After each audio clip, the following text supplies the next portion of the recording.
Across the ring, on my left, fighting out of the blue corner, wearing green trunks, purple and white trim, hailing from Baltimore, Maryland. He weighed in at 135 pounds. He all pound for pound. He weighed in at 227.2 pounds. He holds a near perfect professional record of 10 victories, opposite just one defeat, with 7 of those wins coming by way of knockout. It's just wild to see after how that first round went. Nice left hook there to right hand. Do not slip to your left on the jab.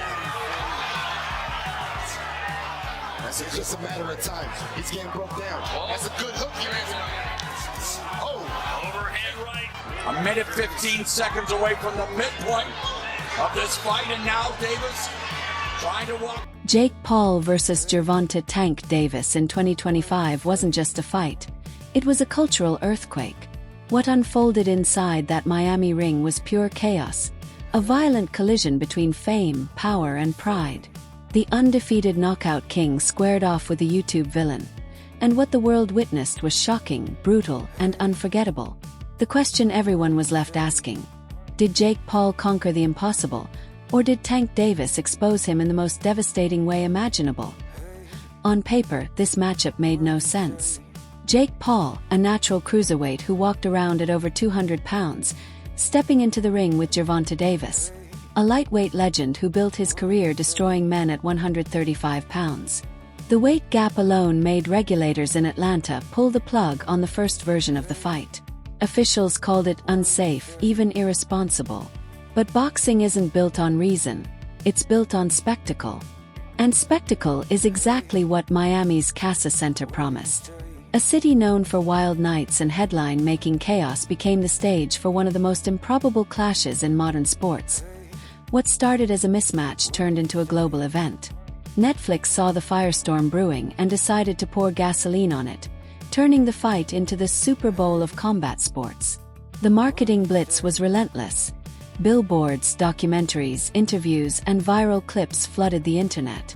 Millions tuned in across the world, not just to watch punches thrown, but to see what happens when a YouTuber-turned-brawler dares to trade shots with one of boxing's most feared knockout artists.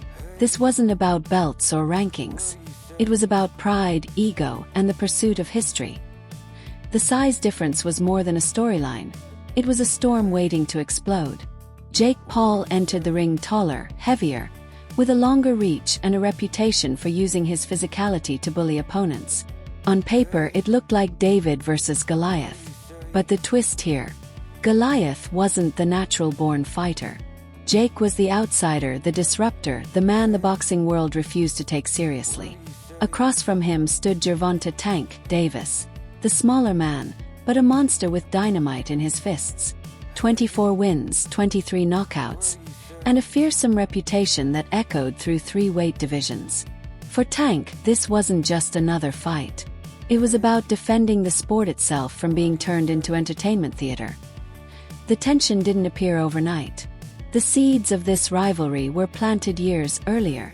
Go back 4 years. Jake Paul was on his usual crusade of calling out names far above his pay grade. When he publicly challenged Canelo Alvarez, most fans laughed it off as delusion. But that's when Gervonta Davis jumped into the mix, tweeting that he'd beat the brakes off Jake Paul. It was a short jab online, but Jake turned it into a long-term mission. He mocked Tank's height, made memes out of it, and used his enormous online following to transform the insult into free promotion. The line between trolling and promotion blurred, and the world took notice. Tank initially ignored him, dismissing Jake as a clout chaser who didn't belong in a professional ring. But Jake thrived on doubt. Every insult was fuel. The more the boxing establishment dismissed him, the louder his fans rallied behind him. The louder the crowd got, the more pressure built on Tank to shut him up for good. That's how the rivalry transformed from social media trash talk to a multi-million-dollar mega fight. Things escalated when Jake Paul shocked the world by defeating Mike Tyson. The fight was surreal. A 58-year-old Tyson stepping back into the ring against a YouTube star who once made prank videos. Critics were furious, calling it a circus act. Yet Jake didn't just survive, he won. Tyson wasn't the same Iron Mike who used to terrify heavyweights, but the victory gave Jake legitimacy in the eyes of millions. The defining win of my career, Jake called it. To boxing purists, it was a mockery. But to the mainstream, it was proof that Jake Paul wasn't just playing boxer. He was a boxer. Eddie Hearn labeled the Tyson fight an insult to the sport. Promoters, fighters, and fans debated endlessly, but Jake didn't care. He had done what few thought possible. He turned outrage into attention, and attention into power. Suddenly, fighters who once ignored him started viewing him as a potential payday. And Gervonta Davis, the silent killer of the lightweight division, decided to take that challenge head-on. The contrast between the two couldn't have been sharper. Jake, loud, brash, constantly promoting, speaking in sound bites built for the internet. Tank, quiet, deadly, all business. He didn't talk. He threatened with precision and violence. When he said he'd put Jake to sleep, fans didn't laugh. They believed him. His knockout record wasn't hype. It was history written in blood and bruises. Oh, when fight night finally arrived, it felt less like a sporting event and more like a global experiment.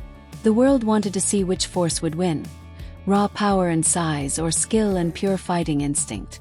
The arena lights dimmed, cameras flashed, and the roars of Miami echoed as both men entered the ring. One a modern gladiator born from YouTube chaos, the other a champion forged in the fires of traditional boxing. What followed was pure madness. Every punch thrown carried the weight of years of mockery, ambition, and pride. Each round blurred the line between legitimacy and spectacle. Jake Paul came to prove he belonged among real fighters. Tank Davis came to remind the world what real fighting looked like. This wasn't just another chapter in boxing. It was a collision of eras. The internet age versus the old guard. Hype versus heritage. And when the final bell rang, whether you loved it or hated it, one thing was undeniable. Jake Paul versus Gervonta Davis had changed the sport forever. It didn't matter who won on the scorecards. Boxing itself was different now. The lines between fame, fighting, and entertainment had merged into one. What began as a joke had become history. Jake Paul versus Gervonta Tank Davis wasn't just a boxing match. It was a worldwide storm. Everyone had an opinion, everyone was talking, and Jake Paul made sure they never stopped. After his controversial win over Mike Tyson, critics came out swinging harder than some of his opponents. Colby Covington said Jake looked soft and called him a brand, not a boxer. Claressa Shields mocked his entire style, calling it hustle and chaos. Francis Ngannou joked that he'd slap Jake just to humble him. And Andre Ward, one of the most respected champions of his era, put it bluntly. Fight a real contender if you want to prove yourself. But instead of letting the criticism bury him, Jake flipped it. Every insult became content. Every doubt became motivation. He weaponized hate. Every headline, every podcast, every fighter calling him out only made his name louder. Love him or hate him, Jake Paul forced his way into the boxing conversation. A conversation that had grown stale until he showed up. The man knew how to market chaos. And on the other side of the storm stood a fighter who didn't need words, gimmicks, or social media. Gervonta Tank Davis was pure destruction in human form. If Jake was all noise, Tank was silence. The silence before the knockout. His record told the story. 24 wins, 23 knockouts, 0 defeats. That's not competition. That's domination. When Tank fought, he didn't play for points or decisions. He hunted for endings. Born and raised in Baltimore, Davis grew up fighting for survival long before fame ever came. Boxing wasn't a hobby, it was an escape. Every punch thrown was a reminder of where he came from. The grit, the hunger, the chip on his shoulder. It all showed in the ring. And when Atlanta embraced him as their adopted son, his legend grew even more. He wasn't just a champion. He was a symbol of raw power, focus, and fearlessness. Fans didn't just cheer for him, they believed in him. And opponents feared him. 135 pounds. Tank carried knockout power that felt supernatural. One shot was all it took.